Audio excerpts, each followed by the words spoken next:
welcome back to On The Volley. As you can see, I'm back inside the Finnegan's Irish pub in the centre of Rome, the Celtic pub in Rome. And as always, I'm a little bit late with my video, but I'm here to talk about our game against St Mirren. Now, before the game, there was a little bit of, a few of the fan base, I'm not going to say they were worried, but we look back to I think it was on the 18th of September that we played St Mirren. And let me just check that to make sure I do have it right. Okay, because I've got everything in front of me. Yes, it was the 18th of September where we played St Mirren away and we lost 2-0. They basically, stopped our unbeaten run. We've gone 38 games unbeaten until we played them.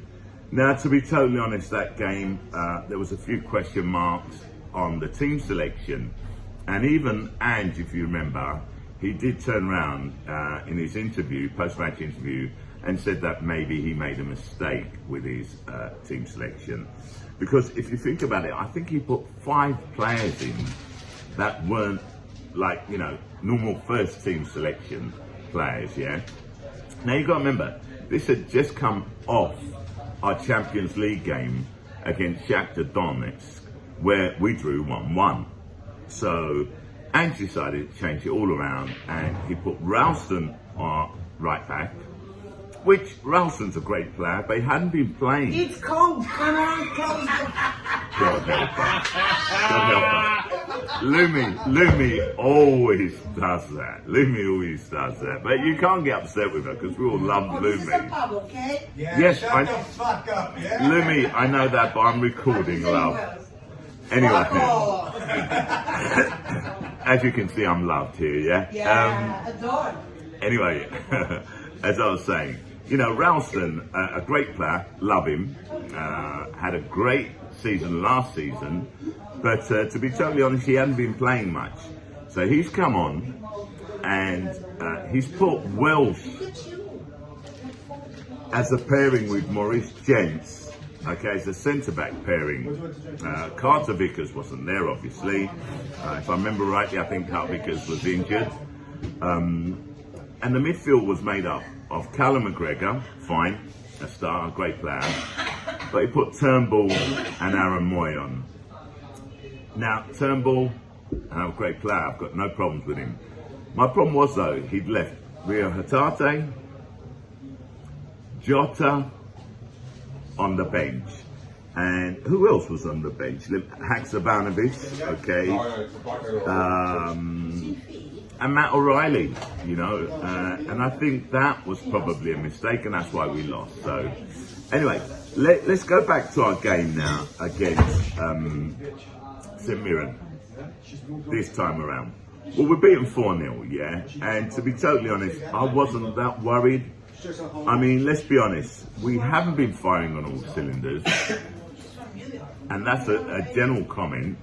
But that said, even though we haven't been firing on all cylinders, it's only because we haven't been producing enough opportunities, or we haven't been finishing off the opportunities that we have been producing.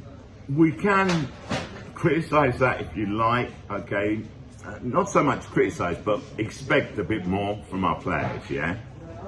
And to be totally honest, this game, we did do it. We got, 4 goals. You can't complain about that. What I did like, though, from St Mirren is the fact that they actually came out and had a go, as much as they could have done. And let's be honest, they struck first, luckily VAR worked and it was offside. Then we got our goal, Lila Bada. Oh man. That was it was a corner, comes in, Welsh hits it on the volley, keeper saves it, Kobayashi, rifles a shot in, and it hits the post, comes out to Lila Bada, bam, knocks it in the back of the net, 1-0. Great start, can ask for more. Then you have to go to our second goal. What a goal.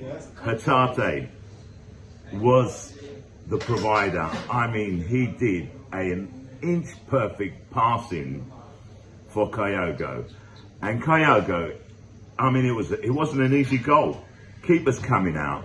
Kyogo just timed it right and just lobbed the keeper. Beautiful goal. Excellent goal by Kyogo.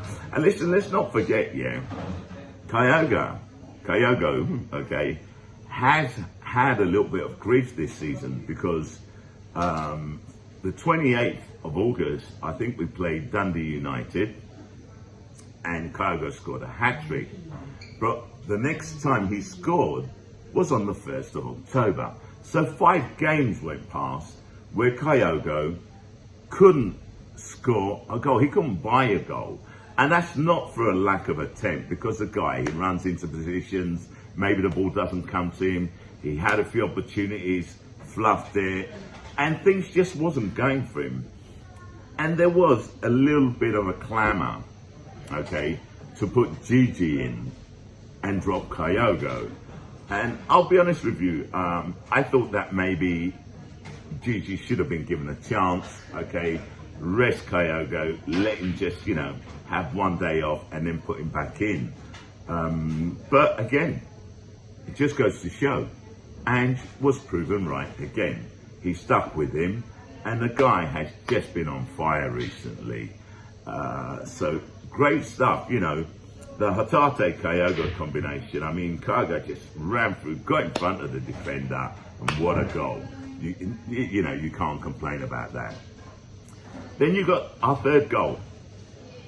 Again, Hatate knocks it down to Jota. Classic Celtic goal, Jota runs down the left wing, crosses it in, and Kyogo is just like an express train, He just passes the defender, okay, the St Mirren defender, bang, back of the net. Another excellent goal. And then to top it all off, David Turnbull, okay, from outside the box, okay, just knocks it into the bottom goalkeeper's right-hand corner. 4-0. Now, you can say 4-0 seems easy. St Mirren were a bit unlucky, I'd say, because Joe Hart pulled off a couple of outstanding saves, okay, especially that first one save that he made, where from outside the box they take a shot. It looked as if it was going into Joe Hart's top right-hand corner, curling in, and he just flung himself across, and with his left arm, okay, just managed to just, knock it over for a corner. They also hit the bar, so, I think that Mirren deserved a goal for their attempt and how they played. But it is what it is, okay? My hat off to Joe Hart, okay? The whole team played well. I thought Aaron Moy had a great game. But, if you ask me my man of the match, okay, I've got to give it to 2 players. I can't give it to 1 player. And it's got to be, okay, our Japanese version of Batman and Robin, okay? Kyogo and Ryo Hatate.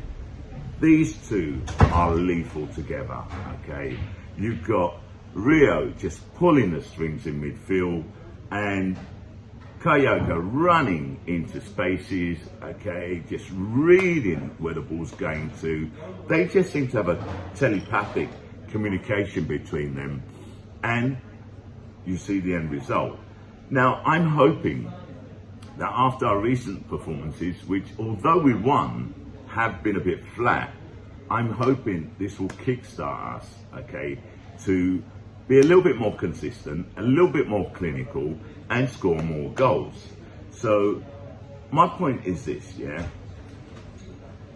we are the best attack in the league, and we are the best defence in the league, and that's why we're top of the league. But our expectations of our performance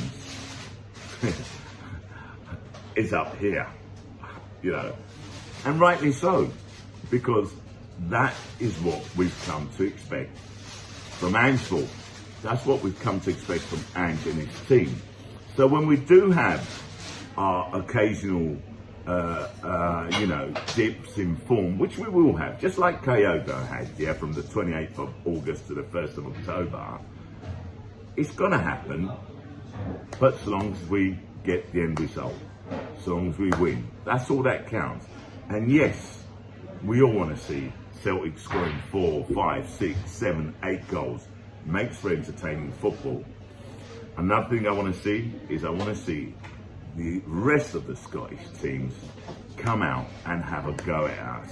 It makes for better football and it makes for better publicity, okay, for the Scottish League as well. Anyway, listen, that's all I've got to say. Again, I'm sorry I'm late with it. It is what it is. As I've said before, we do this as a hobby. Excuse me. We don't have that much time. We can't do it on a daily basis, unfortunately. I wish I could. My next video is going to be, even though I hate to say it, I don't like doing videos on transfers, but I've got to do this one. Anyway, Misha, I'm out.